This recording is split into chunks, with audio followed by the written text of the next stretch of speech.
Zatem se je papež Frančišek v konzistorialni dvorani srečal s člani belgijskega dobrodelnega združenja Pro Petri Sede.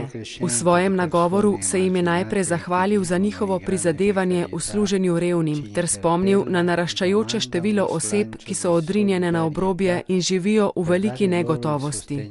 To dejstvo nas po papeževih besedah vabi k solidarnosti, da bi jim zagotovili potrebno materialno in duhovno pomoč.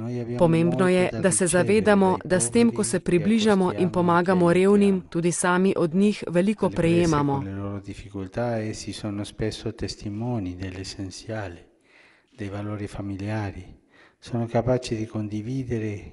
Pri soočanju s svojimi težavami so pogosto priče bistvenega, družinskih vrednot.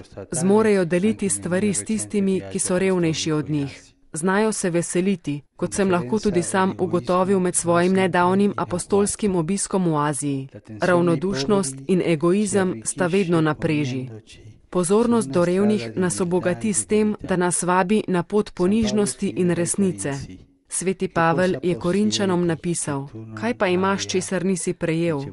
Prisotnost revnih nas spominja na to, kar nam je vsem skupno, na krhkost življenja, na odvisnost od Boga in bratov. Zato vas vabim, da posebej v postnem času, ki ga bomo kmalu začeli, prosite Gospoda, naj vam podari usmiljeno in ubogo srce, ki pozna lastno revščino in se razdaja za druge.